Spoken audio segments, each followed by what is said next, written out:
This KFAN podcast is sponsored by Builders and Remodelers, exclusive Twin Cities provider of Elements Windows. Get the highest quality windows at unmatchable value. Visit buildersandremodelers.com for more details. This podcast is sponsored by Talkspace. May is Mental Health Awareness Month, and Talkspace, the leading virtual therapy provider, is telling everyone, let's face it in therapy. By talking or texting with a supportive, licensed therapist at Talkspace, you can face whatever is holding you back, whether it's mental health symptoms, relationship drama, past trauma, bad habits, or another challenge that you need support to work through. It's easy to sign up. Just go to Talkspace.com and you'll be paired with a provider, typically within 48 hours. And because you'll meet your therapist online, you don't have to take time off work or arrange childcare. You'll meet on your schedule. Plus, Talkspace is in-network with most major insurers, and most insured members have a $0 copay. Make your mental health a priority and start today. If you're not covered by insurance, get $80 off your first month with Talkspace when you go to Talkspace.com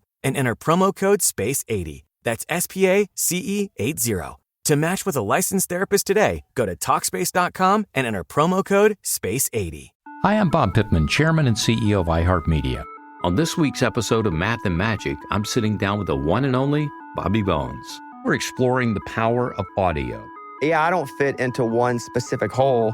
I think that is what endeared me to listeners. That's why I'm here now, because I talk to people that grew up like me, have sensibilities like me, and have loyalties like me. Listen to Math and Magic, stories from the frontiers of marketing on the iHeartRadio app, Apple Podcast, or wherever you get your podcast. This is your I'm sitting here gobsmacked leader fan radio network. I know it was a frustrating time. And KFAN.com. 2 minutes, 40 seconds past 3 o'clock Central Daylight Saving Time. Welcome back.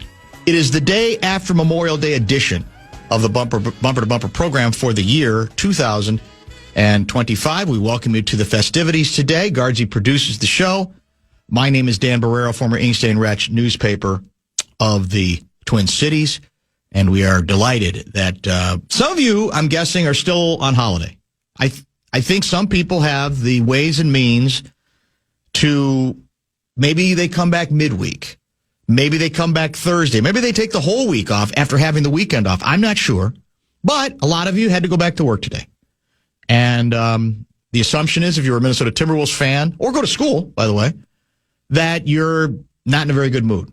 That's frustrating. Yeah, there it is. Frustrating. That's Finchy, isn't it? That's a Finchy frustrating. That's actually Bruce Boudreau.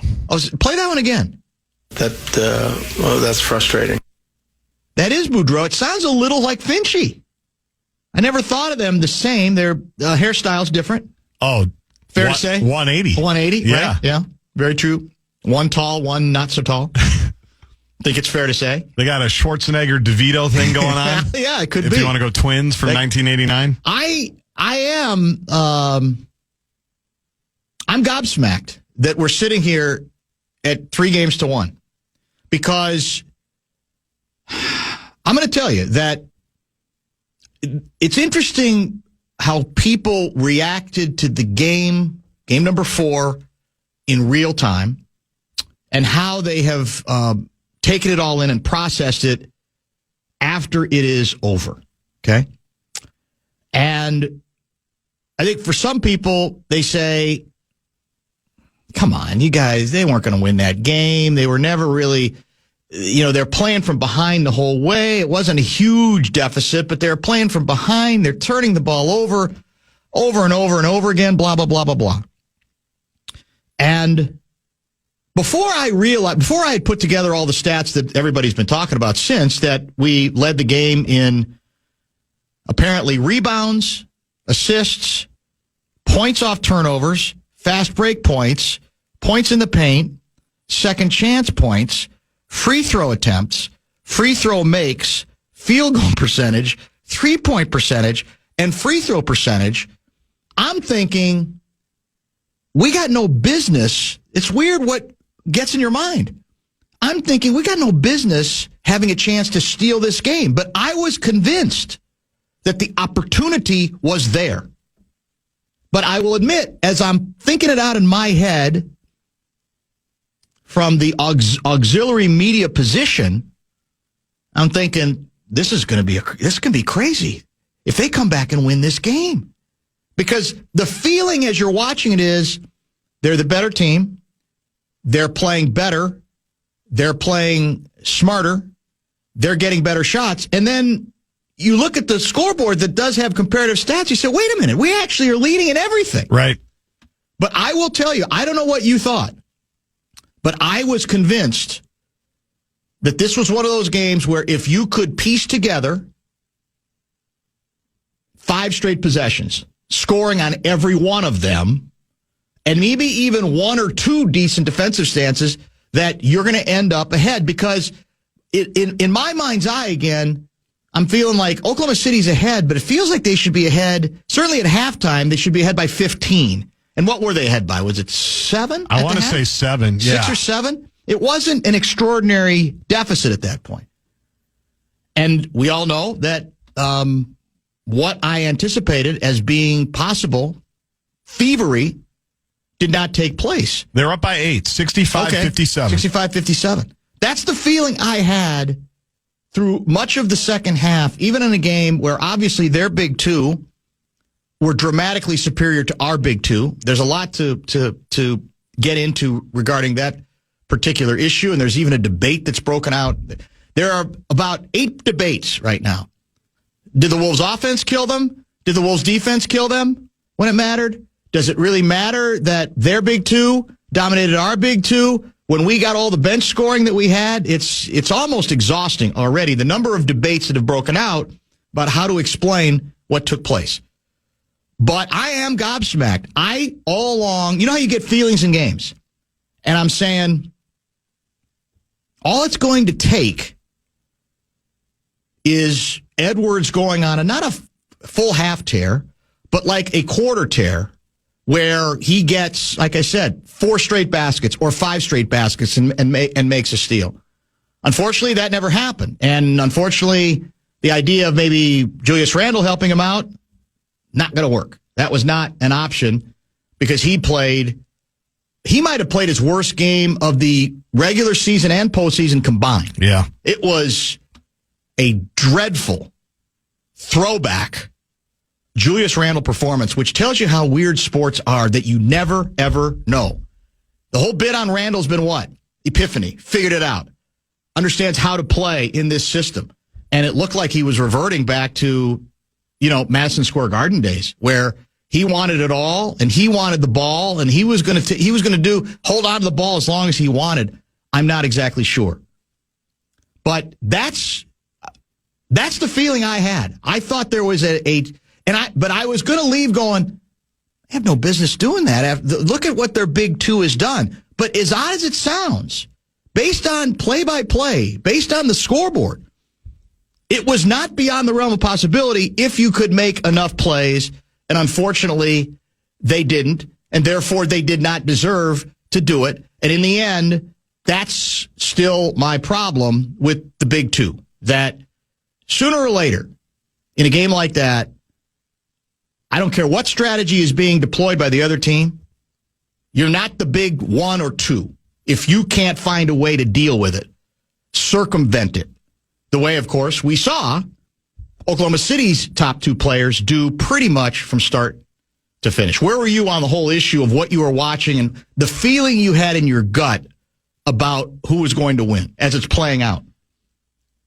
I thought they were going to find a way as they got themselves back in the third quarter. They tied it at 79. The bench guys are playing phenomenally well, right? And you're looking the whole first half, and you say you've gotten nothing from Anthony and you've gotten nothing from Randle, and you're within 8. You're within striking distance. If you get anything from them resembling their normal performances, you should be in a pretty good spot. I continued to believe pretty much until the final couple of minutes.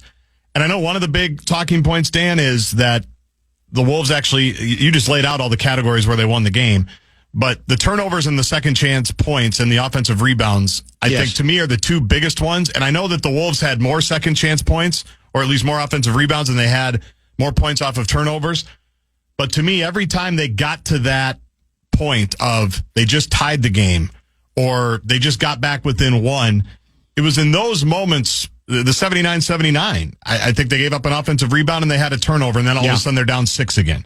Fourth quarter, same thing. Mm-hmm. Yeah, Chet had a couple of putbacks. Chet was very good. He was great. And so it wasn't. So they're 1, 2, and 3 players. Who would be classified as our number 3 starter? That's a great question. I mean, number 3 starter. Starter Starter would be Jaden. But it would have to be Jaden. In terms of actually, offensively is pretty good. He kept him in the first half. He did. But Holmgren, I mean, again, that's why it's crazy to me that they weren't blown out, as odd as it sounds, based on all those stats, given that the top 3 you could argue their top 3 players over the course of the game outplayed our top 3 starters. Oh, for sure. Yeah. And the reason the Wolves were in it is because the bench was playing so good. They were hitting a remarkable number of shots. It's just they never, to me, it wasn't the volume of the turnovers or offensive rebounds. It was the timing of them. Exactly it. And that's why I think Jace Frederick tweeted it out last night about all that stuff, and I used the Mace line, figures lie and liars figure, because there were critical moments in the game where the balance could have shifted over to Minnesota, and they either turned it over, which led to a score, or they gave up an offensive rebound, which led to a score, or in some cases, both. And that's why they could never put a little pressure on Oklahoma City to say, now you're, after leading the entire game, essentially, you're now behind in this madhouse that is Target Center, and you're going to have to deal with it. And they just made every timely little play, including great shot making, I thought, in the fourth quarter. I didn't think the defense was terrible. They made great shots in the fourth quarter, and every time they needed a rebound, they got it. Wolves had some untimely turnovers, and there's your ball game. So that's why, see, the debate about, they scored 41 points in the fourth quarter. They scored for the game 126 points against the greatest defense ever invented. Right. It can't be the defense. I don't agree. You mean it can't be the offense? No, defense. People were saying, offense, you're right. And I'm saying, well, no, there were at key in any game like this, there are key moments where no matter what the overall number looks like, you have not done enough offensively and you have not done enough defensively. And I looked at that game as one of those, it's almost like an NFL game where 2 defensive teams play, but for whatever reason, it's at the end of the third quarter, it's 38-36. And you say, well, you got to outscore them then. It's just one of those funky games. So I don't think it's ludicrous to say that their offense, despite scoring that many points against a team that's that good defensively, failed them enough. To me, it became a game where you got to outscore them.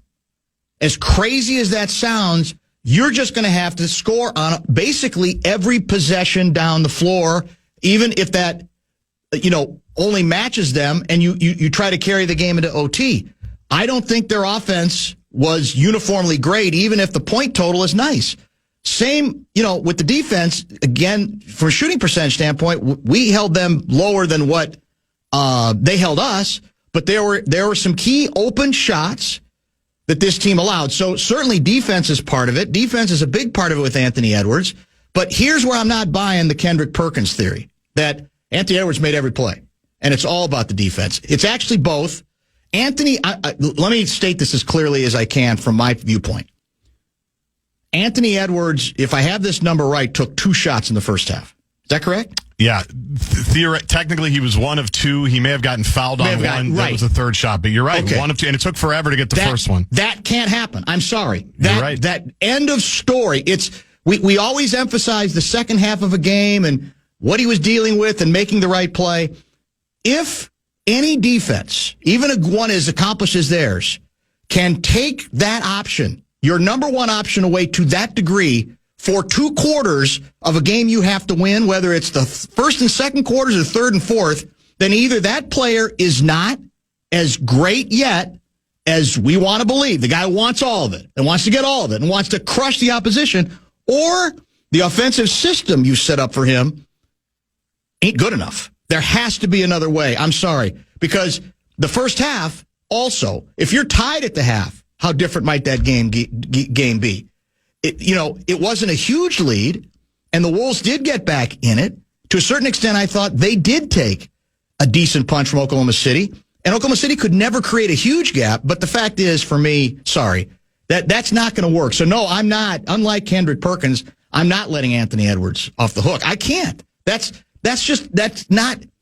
Give me another example or a series of examples of star players who get whatever it was, 2 or 3 shots in the half of a game, and you mentioned the first one was it late first quarter, early second? It was that. I think it might have been early second. It was the 3-point play. Stop with the you got to let the game come. No, you don't let the game come to you. We can't have it both ways.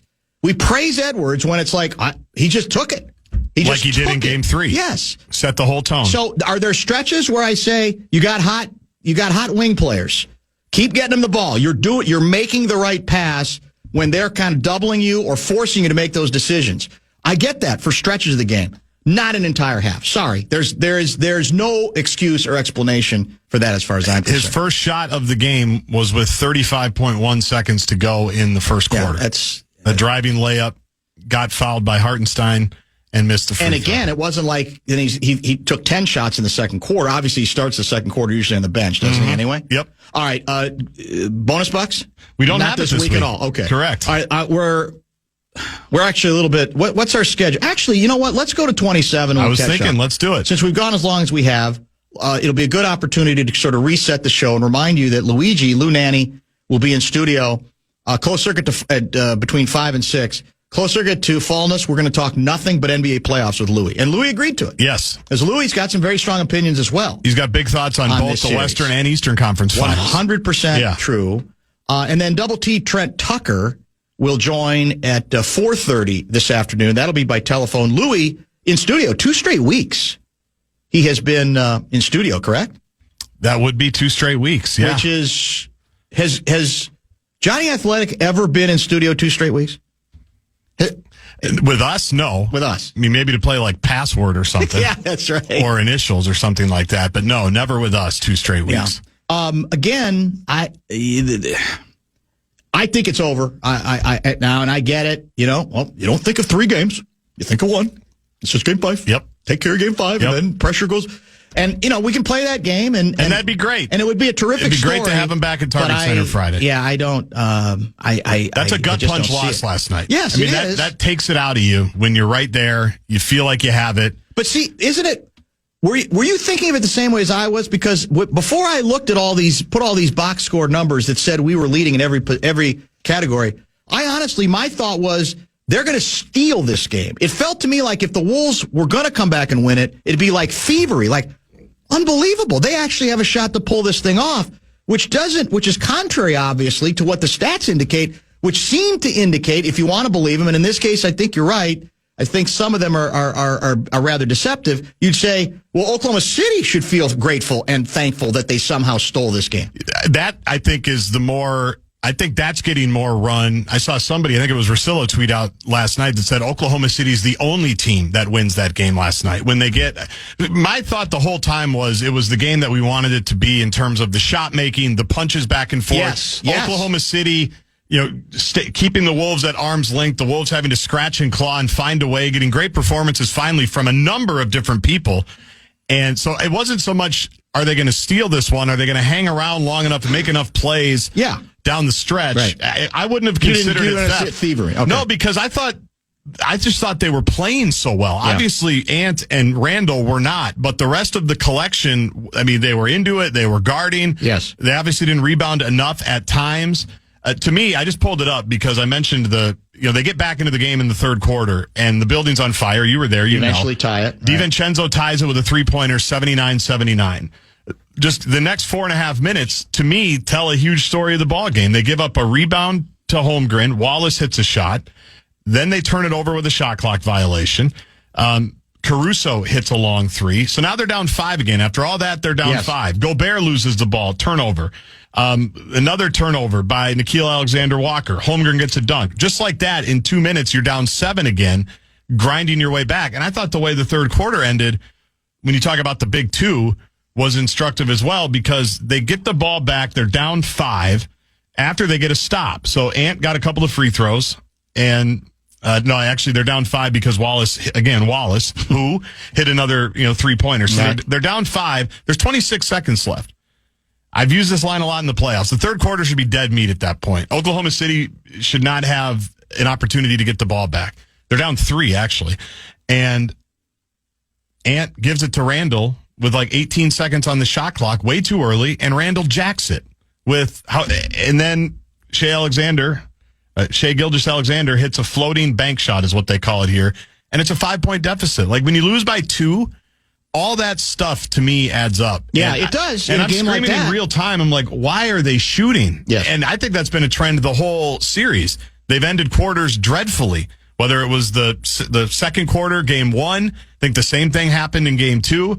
Even in game 3, when they crushed, they weren't super clean at any given end of quarter. And it's just, that's the little stuff that you cannot get away with against a team that is as good as Oklahoma City has been all season. Yeah, there's not any question about that.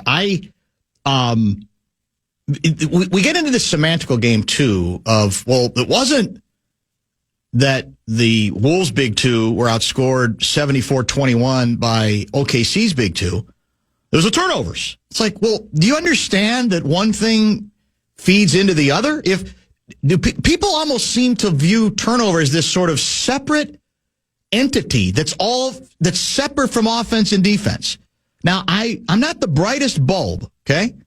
But if you have the ball and lose it, doesn't that take a possession away, another chance for either Julius Randle or Anthony Edwards, if they both happen to be on the court, to score, right? It does. It all fits. It's all part of the same deal. It's not a separate entity to the scoring. It's part of what contributes, even in a night, like I said, where they end up with total number of points and 41 in the fourth quarter. You say, well, how much better could the offense have been? Well, actually, as it sounds, probably a lot better. Even though, weirdly, we ended up with more points off turnovers than they did. They took 11 more shots than the Wolves did.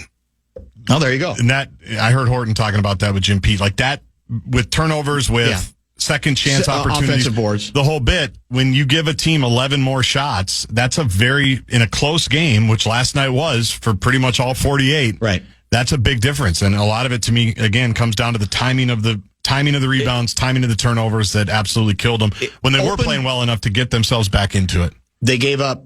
I thought, again, there were some bad rotations on a couple of open looks. Here's where it gets really complicated. The obvious comparison is going to be drawn before even the series began and moving forward in coming years between Shai Gilgeous-Alexander and Anthony Edwards. Steph Bondy, who writes, I think he's a writer in New York for covers the Knicks, and he tweeted out last night how much more it's something effective. Am I the only one who thinks it's a hell of a lot more enjoyable watching the way Anthony Edwards plays compared to the way Shai plays? And I'm not sure he was getting into the free throw stuff so much as the style issue. And I get what he's saying, but my answer would be, well, I guess it all depends on what you're in it for. Because if you're in it to win, then it's hard to get to yawn too much about the number of plays that Shai Gilgeous-Alexander can make to create space for himself, to create enough space where it's a pretty good shot that he's taking. Now, he took over 30. I get that. You'd say, well, we'll take that percentage. I'll say, well, no, this reminds us that he knew he had to come back strong in this game, and this game was probably the series. But what I'm getting at here is that we have to kind of decide in how we evaluate the difference between what looked to me like the number of, I won't say easy, but easier shots in the flow and in the rhythm of whatever the offense is that Oklahoma City runs, compared to what sometimes does bog down Anthony Edwards. I'm putting some of this on him. I guess what I'm saying, though, is I'm putting some of it on, at key stretches, I don't think their system always seems to create the kinds of openings that tend to happen for their big 2, right? Yes. And that, I think, has to be part of the conversation and part of the discussion. Because when they needed to get, now again, there's a couple times where he made shots, SGA were going, man, that's tough. There's nothing much you can do. And your guy Dub, too. Dub Williams hit a number of really tough shots, correct, I thought. But it does seem like Finchie calls it getting to their spots. They're able to get to their spots. It's not just because they're that much better than Anthony Edwards, right? No. There's got to be some way that they're unlocking it a little bit easier than you are. Again, I don't know if Perkins got into this when he was talking about his bigger issues with the Wolves defense. I hope he included Edwards there, because Anthony Edwards had nowhere near as good a defensive game as he did the game before. And again, there's ebb and flow. Everybody's not going to be great, top of the line every night. That's sort of what happens in series, okay? There's ebb and flow. The Wolves' problem, though, is they can't just go back and forth now. They're the ones down 3-1. They go back and forth, they're going to lose this series, right? That's the problem. And that, I think, is why I'm just not going to let Edwards off the hook. And I found Randle, it was almost alarming for me, because there was one stretch, and I'm pretty far away, but it looked to me like one time Edwards came off the court, Finchie grabbed him. I think he and Edwards were both leaving at the same time. Finchie is definitely in an animated conversation with Randle that lasted a while. It wasn't 5 seconds. It was more like, it felt like a minute, maybe even longer than that. And then he, and it looked like almost Edwards then was the guy who was going to be the good cop and try to settle him down a little bit and not get too. So I don't know if the conversation then was, you're reverting, you're holding on to the ball too much. This isn't the way to success, Julius. This is not going to work for us. Whatever it was a long conversation. And after the game, because this is Finchie's style, he didn't get into particulars. He just said, well, he obviously did not have a good, particularly good game, and we rolled with who we needed to in this game, which made all the sense in the world. I don't even think.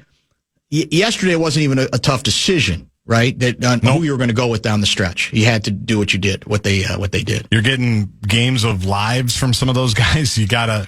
Yes. And every time Randle touched it, it seemed stressful. Yes. Like he wasn't getting to his spots. He wasn't getting open. Every shot he took seemed contested. He obviously, they had the meltdown with the jump ball where he missed the one putback, then he got blocked, and just little stuff like that clearly got to him. All right, bottom of the hour pause. Tons of text coming into the Bradshaw and Bryant KFAN text line, 64686. As I said, Louie in studio at 5 o'clock, and Trent Tucker about an hour from now. Always good to get his analysis. Some matches are temporary, but your privacy shouldn't be. With Line 2, you get a second phone line just for dating. No need to share your personal number until you're ready. You can chat, text, and even block numbers, all while keeping things fun and private. It's perfect for online dating, blind dates, or just keeping things light. When you're ready to move on, Line 2 lets you cut ties without any drama. Dating should be fun and carefree. Line 2 keeps it that way. Ready to date on your terms? Visit line2.com/audio or download Line 2 in the App Store today. Hi, I'm Bob Pittman, Chairman and CEO of iHeartMedia. On this week's episode of Math and Magic, I'm sitting down with the one and only Bobby Bones. We're exploring the power of audio. The word on the street then was, he's too country for pop. But then once I got to country, it was, he's too pop for country. So I kind of never really had a place to fit in, but that's exactly how and why I fit. I just embraced that. I don't fit into one specific hole. I think that is what endeared me to listeners. That's why I'm here now, because I talk to people that grew up like me, have sensibilities like me, and have loyalties like me. Listen to Math and Magic, stories from the frontiers of marketing on the iHeartRadio app, Apple Podcasts, or wherever you get your podcasts. Of game number 4. Second half was more aggressive. He got downhill. We got him off the ball a little bit more. When he got to the paint, I thought he found some people, made the right plays. I think first half he lagged behind a little bit too much. He needed to get out in front so we could stretch the floor and screen for him a bit. But second half was much better. That, of course, Chris Finch, after game number 4 last night, he's speaking about Anthony Edwards, and he's putting the nicest varnish you could put on it, and maybe one would expect nothing else at this particular point where he's down to a single game, ends the Wolves postseason. But it's an indictment. I'm sorry, it's an indictment. He's admitting that. How does one explain lagging behind in the first half of the most important game of your career? To this point, at least. You're saying, well, what we did in game 3 was great. It was clinical. It was decisive. But as we talked about from the cage yesterday, it'll be a footnote if you don't win game 4. and you get eliminated in 5 games. Nobody's going to care that, remember when that one game where Oklahoma City lost by 42? If they're raising the trophy, no one's going to spend. They'll maybe put it in as an interesting footnote, but that's it. So this is how do you not reward yourself for opening the door to the degree that you might have by winning Game 3 the way you did, by coming out and saying, we know they're going to try to throw the first punch, but I'm here. I'm here for all of it. He did not look like he was here for all of it in the first half of that game, and both halves matter. Because, again, your margin for error decreases. The lead wasn't double digits in the second half from Oklahoma City. At halftime, what'd you say it was, 7 or 8? 8. But how many games have we seen it in that a little run at the end of a quarter, at the end of a half, when you're trying to come back, can make a big difference, especially if the teams seem fairly evenly matched or the game is fairly tight and one team is not pulling away significantly from the other. So I don't know what the answer to the mystery is. Is it simply age? Maybe it is. Maybe it's again, we all get it. He's 23 years old.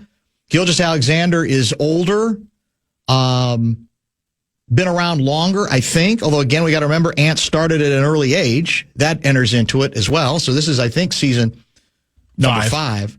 So it's already started nationally. Well, he doesn't really have a legitimate 2, as in number 2. That it would for a couple of games, Randle was a hell of a Robin, but he can't be counted on to be a Robin all the time. The way that who's SGA's Robin Williams? Jalen Williams, who, after struggling a bit in the Denver series, was brilliant, and was, again, just brilliant yesterday, across the board, offensively and defensively. And so you got to go ahead and that's what, how are you going to find one of those? Well, here's my comeback to that, because it's only going to get harder for all these teams to have a legitimate number 2 with the salary cap stuff that's happening. Right. Like, that's been kind of an undercurrent that I've talked to people about. But isn't it supposed to loosen up if are we headed for out of the second apron? I believe we are. I don't know if it's this offseason or not. But that at the expense of who, though? Who are you losing? I just think it's going to be harder. I don't think it's going to be as clean as it used to be that you had the Batman and the Robin. No, it may not be. Depending, if all these guys are taking huge salaries. Yeah. But the point is, this might be the best team that's ever assembled around him. Right. When you factor in who's going to be coming and going here. Or somebody's got to, like in a perfect world, Dillingham ends up being the Robin, right? Shannon. And you have an unbelievable, exactly. That might be asking a lot, at least in the short term. Everybody got way too high after Game 3. It was obvious they're going to win a Game 3. Come on, it happens all the time. Look it up. Other series where a team goes down 0-2, usually the other team comes back and wins. That's all we're going to get through. It's over. Well, I don't know that anybody necessarily disagrees with that, but you still had to win the game, and it did create an opportunity. What was different about this 0-2 was the 2 losses were on the road. Yep. So if you have then 2 games at home and you win as decisively as they did in 3, I think you at least open the door to the possibility that if you apply some of the same principles, even though you're going to get what we got, a much better performance from Oklahoma City, that if you can absorb some of those early punches, which I didn't think they fended all of them off, but I don't think they got tagged so much that you say, well, that's it. There's no way they're not answering. The game's over. It was too close a game. Yeah. Where you say you have you eliminate 2 more empty possessions, and you have 1 or 2. You attract a charging call. Where where SGA charges, whatever the case may be, and then you're in a better shape. Dan said hot wing players, and now I'm hungry. My head is either not in the right place or exactly where it should be. That's from Negative Nate. Oh, right in that tweener time between lunch and dinner. We are. That's true. Different sports, but think about JG's guy, Joe Mauer. Is he your guy? The 2 of us, I guess, maybe. Yeah, that doesn't say much. On this show. In clutch, late inning moments, he was very good at taking a walk. As a big-time player, your job is to go for a hit, or in Ant's case, try and score. That's Clayton. I don't disagree, but I'm never going to win on that, because when you're a first ballot Hall of Famer, people say, well, I don't care. First ballot, Hall of Fame, Dan. What do you think of him now? So I don't want to relitigate that. 651 guy, if you can't criticize the refs letting OKC manhandle Ant and Randle, it's all rigged, all of it. Too many puzzle pieces fit. God bless you, man. I don't have any. You're not going to get that kind of sympathy from me. And Guardsy and I have gone back and forth on this, although, we're not. I don't think we're as much, on different pages as maybe it felt that the day it went off the rails. But I'll just speak for me, and you can chime in. And if we disagree, we disagree. That's okay. It's legal. I don't think the refs had anything to do with the loss in this most recent game either. The Wolves had more free throws. Remember, I think at least 4, maybe 6 of the SGA free throws came once they were trying to foul late in the game. And that's another thing we should get into, the whole fouling up 3 strategy, which is interesting and worthy of some time as well. But no, I'm not I'm glad actually there seem to be fewer of these today, which I think is indicative of a belief that if you're watching that game, the refs, you can take individual calls, some of them, but you can in every game. I don't think that had much to do with that game as well. They are a smarter, tighter team at key moments than we are. That's just the fact of it. And we're good enough that we can still win some games against them, I think, as we proved in Game 3. And maybe we'll go there and just play our butts off and steal Game 5. I don't like it. I don't think we're going to, but maybe. Who's to say? Weirder things have happened. But I think those things, and crowds get into what they're going to get into. And the free throw merchant stuff, go ahead, have at it if you'd like, if it makes you feel better. But I don't think that had anything to do with, why the Wolves lost. At key moments, they weren't perfect yesterday either, but they are tighter. They get better shots in their system. They've got individual talent that delivered, but I think part of that was the system kind of allows them to do that. And for us, I think sometimes it can be a little trickier. There's the officiating to me, there's always going to be calls that people aren't going to like. There's always going to be things that go wrong. The most egregious one last night that bugged me was when SGA basically punched his cousin in the neck and didn't get the offensive. Like that was so clear and so obvious, and it's right there. He got called for an offensive foul though earlier in the game. He did. So I don't think that was. To me, they made more winning plays in critical moments than did the Wolves. Period. Whereas the Wolves were getting back into that game, and they did it a number of times because they were trailing the entire time. They just kept them at arm's length by not making a critical error or capitalizing on the Wolves making a critical error. So the officiating, to me, it was a big story to me after Game 1 because the tone was set in the first 4 minutes, and that was the dumbest it got with the SGA flopping stuff. He still does it way too much for my taste, but it wasn't, to me, it hasn't been the biggest issue in the last 3 or 4 games. It didn't bother me a ton last night either. So, and I think a lot of times too, you'd see something, you'd see him kind of flail, and then you'd watch the replay, and there wasn't a lot of grumbling after the replays, right, at Target Center. You'd look and go, yeah, Rudy got him on the arm there. Or there was still too much grumbling for me, but that's the nature of fans. Yeah, you're good, but because I'm looking at the same play, I'm going, it's a foul, and they're acting like, what? I didn't even touch him. It's like, okay, but you can tell when it's unanimous. I mean, there's always going to be some. Yes, clearly we see that every day, but when it's unanimous and everybody knows, you can tell. But I didn't think that was the difference in last night. What was interesting though, and I texted Johnny about this. Remember what he said to you in the cage yesterday about the crew? Mm-hmm. That he goes, I don't think we're going to see prison rules.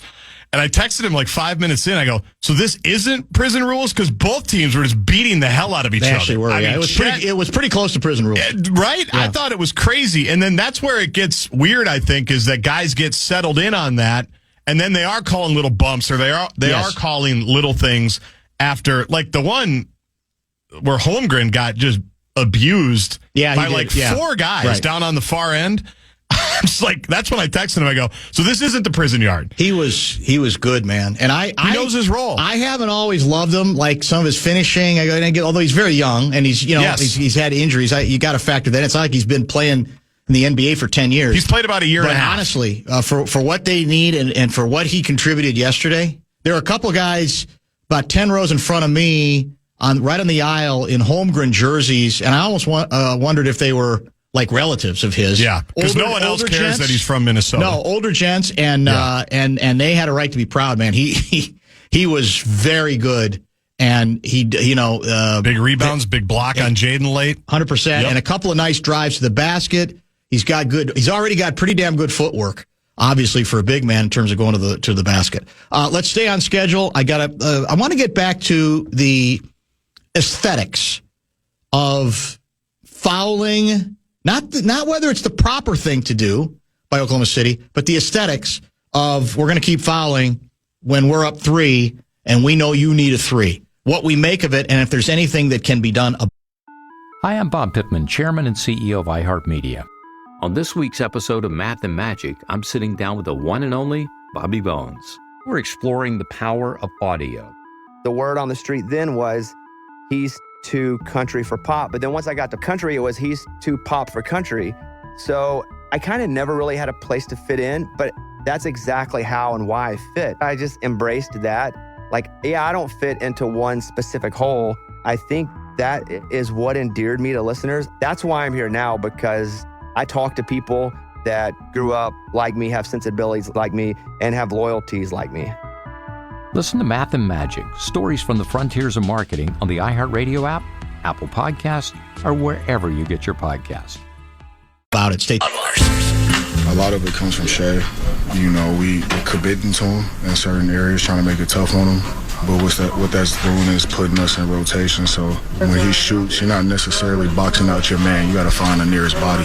Just like a couple times, like people got free off of, the attention that he caused, and they're getting tip outs and stuff like that. They were just quicker to the ball than us, and we just got to do a better job of just finding bodies off of those rotations. Julius Randle in a rather quiet Wolves locker room last night, talking about, I'm assuming, the how some other players got open and how some big men, largely for Okie City, were able to get offensive boards because of the scramble situation when you're trying to give extra attention to Shea, although I don't know. I didn't see, there were times where I thought I would have liked to seen them run a second person at him more than they did. I'll say again, I think the sad reality for Shea is, well, can't feel too sorry for him because he's MVP, which would certainly indicate he's not underrated. But I think part of what, frankly, makes it easier to almost yawn when he scores is he makes it look too easy. Sometimes it's just jab step, rise up, get some distance, hit a shot. And it's a marvelous weapon. But it's not particularly fancy. You don't come away from it going, whoa, did you, the way it can look when Anthony Edwards is going through threading through 4 people and going up and under for a reverse layup or a dunk. It doesn't look as fancy, but he's a better, frankly, he's just a better player right now. That doesn't mean it's always going to be the case, because it's not even an indictment of Edwards. We're talking about the most valuable player of the league this year. So, yep. But that's the fact. He's in. You'll notice even when he's again creating space or down on the baseline and turning and shooting, he's in balance. He's everything. He's a quiet in that sense. He despite the stuff about flailing for fouls, whatever. A lot of his movements are very subtle and very, in terms of the scoring part, are very quiet and very effective and not as fancy. And it may not be as much fun, but it's winning basketball. And it's why they've been, they've had a great season last year. They didn't do anything in the postseason. And they're now in position to advance to the NBA Finals. There's been a lot of discussion today about the fouling strategy by Oklahoma City. Was it 2 straight times or 3 straight times? They fouled at least 2. At least 2. Yep. When you say, well, Ant and Nas 3-point game and 3-point shot, we tie it. And they went with the strategy of, we're going to foul. We're not going to give you a chance to do anything with it. We'll accept the 2 free throws. And aesthetically, it's not fun. I don't think it's good for the game in that sense, because obviously what you're looking for is this was a very competitive back and forth game. And it felt like, to a certain extent, it kind of came to a screeching halt, aesthetically speaking, when those decisions were made. Because they're very demoralizing, right? And it's not good action. Okay, we're going to foul them out high and see if we can hit a couple free throws. And then if they hit 2, then we might, they're going to foul us again. And then we're going to do it again if we have to. I don't know, because people have texted me and said, well, why doesn't the league make that illegal in the last 2 minutes? But how does that even work? Because how do you distinguish between an intentional foul? Right. It's too complicated. And a semi-intentional where you go, I was just guarding him. I got too close and I bumped him. You know what I'm saying? So yep. I don't know that there's any way to legislate yourself out of it. It's a trend, right? We've seen big time. There are now last decade or so coaches who not only use it when they're up 3, they extend it and use it when they're up 6 in the final minute or 2 of a game. They play the math game. And they say the only thing, everybody talked about that. Well, if you go back to that ridiculous Pacers comeback against the Knicks, it was they should start fouling even earlier, because literally the only thing that gave the Pacers a chance is on every possession for like 5 in a row, they needed 3-pointers. So I think teams, because there are still coaches, Finchie included, I don't think, who loves that strategy. And they're worried about it for whatever the reason. But there are more coaches, I think, who are implementing it big time. And it was a smashing success for OKC. It may well have been the difference between that and the 9th overtime. They might still be playing, for all we know. Right. And what's disappointing, too, is the Wolves actually got a pretty good miss by Ant on the second free throw. They did. And the ball kind of dropped there, and Shea was able to grab it and just chuck it to some rube that caught it at midcourt. Well, that's the other thing. That might have messed up the timing. There are people nationally who are congratulating the fan, saying that the fan was the only reason that there was any time on the clock. I don't know if I couldn't see it from my angle well enough to watch exactly what took place there, and I have not seen it on replay. But because I think if he would have let it bounce, the time would have expired. So, but he caught it. To that extent, he catches the ball, which I can't believe is legal. Well, but again, it's probably not. But then if he's out of bounds, right? Yeah, I don't think you can penalize him for that. Right. But imagine, so you end up with 0.3, and obviously there, because of the Trent Tucker rule, the guy we're going to have on at 4:30. Yep. All you can do is a tip. It's got to be tipped into the basket. But in all seriousness, imagine better pass. Ball gets tipped in by Rudy, and we're going to OT, and that fan's going to get a lifetime season ticket probably if he's viewed as the guy who actually helped the Wolves win the series, or at least extend the series, the 2 games to 2, right? He would have been Art Bartman, except reverse. Reverse Bartman. Yeah, the reverse Bartman. There have been people carrying him off on his shoulders after the game, right? And what if Rudy he knocks it in and he gets fouled? That's where my mind was going. Yes. As the eternal optimist, I thought, what if they get a tip and somebody gets fouled just because it's chaos and they actually call it? Yes. Which that would be a ballsy call, right? Speaking of prison rules. Yes. Yeah, I had a lot of scenarios going in my head there. Because the other thing, too, is they could have called Hartenstein for a foul before they even decided they were going to throw it, because he's trying to chuck him out of the lane, which also wouldn't have been the worst thing for Oklahoma City, because Rudy's been struggling with free throws again. Yeah, that's true. Like, I had a lot of thoughts for that 0.3 seconds. He missed the first 2. He missed 3 out of the first 4. That sounds right. I think he hit a couple. He did. Well, he did. But he we've noticed this going back to last year.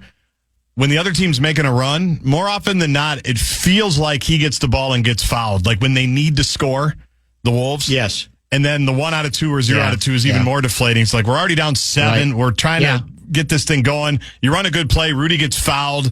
Most normal offensive players might have dunked it or just scored easily. Rudy got fouled, and now he's got to go make these at the line. True. At different points in the last 2 postseasons, he's been better at it, but it is deflating when those free throws don't go. OKC does not play ethical basketball from top to bottom, and that is the entire problem with the franchise. Is Sid Hartman alive again? Has Sid come back to life or something? I have no idea. It sounds like something Sid would say, and maybe even write. Hi, I'm Bob Pittman, Chairman and CEO of iHeartMedia. On this week's episode of Math and Magic, I'm sitting down with the one and only Bobby Bones. We're exploring the power of audio. Yeah, I don't fit into one specific hole. I think that is what endeared me to listeners. That's why I'm here now, because I talk to people that grew up like me, have sensibilities like me, and have loyalties like me. Listen to Math and Magic, stories from the frontiers of marketing on the iHeartRadio app, Apple Podcast, or wherever you get your podcast.